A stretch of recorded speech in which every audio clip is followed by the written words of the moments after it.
Bonjour, merci de participer à Pitch ton Job. Merci de m'avoir invité. Avec grand plaisir. Comment t'appelles-tu?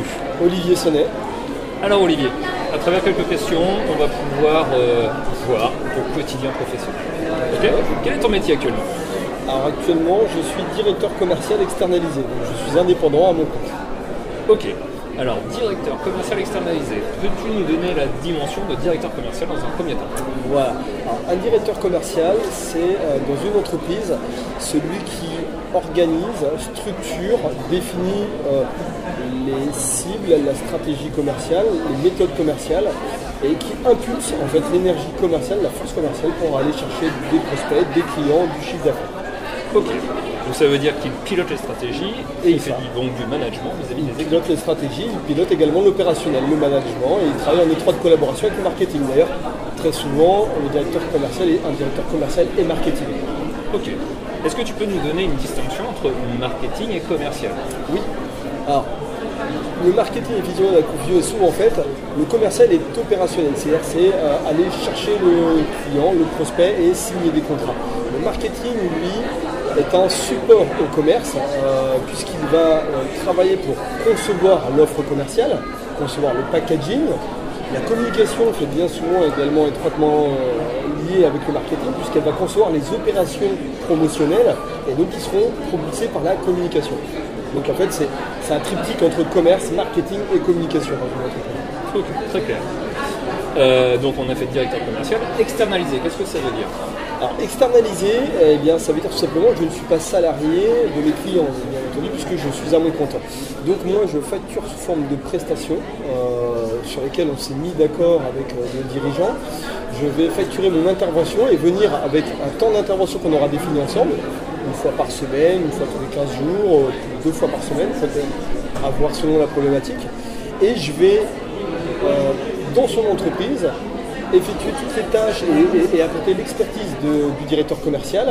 Donc je vais travailler sur sa stratégie s'il en a le besoin, je travaille sur ses méthodes commerciales, sur ses outils de commerce, sur ses opérations, sur son équipe commerciale. Et je vais le soulager de cette responsabilité-là. C'est-à-dire que je deviens son directeur commercial, mais finalement un peu intérimaire. Okay. Donc un partenaire privilégié. C'est ça. Voilà, parce que pour que ça fonctionne, par contre, le directeur commercial, comme tout membre d'un comité de direction, puisque dans un comité de direction, on a le RH, le commerce, le technique, la comptabilité et le dirigeant. Il y a un minimum, c'est 4 pôles.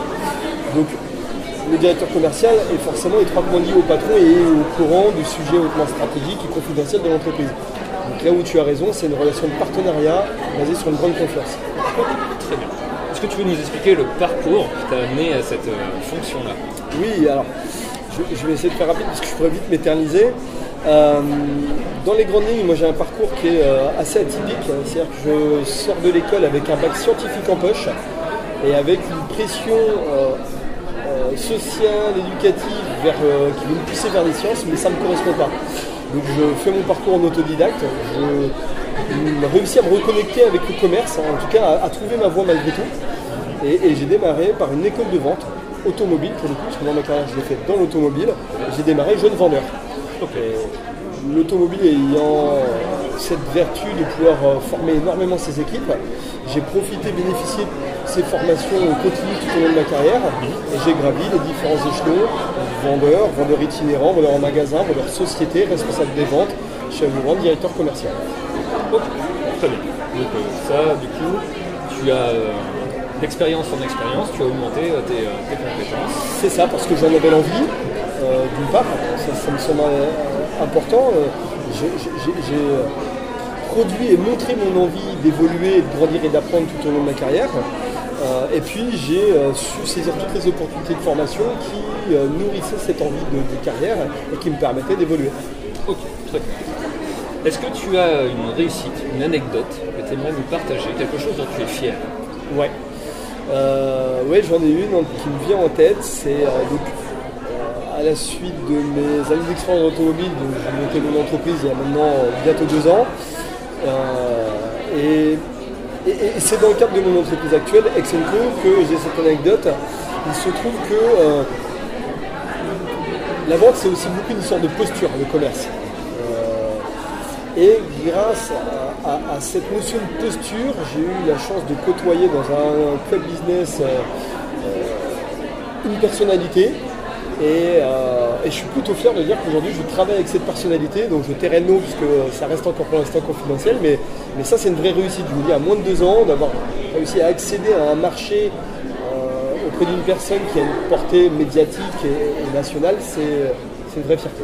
Okay.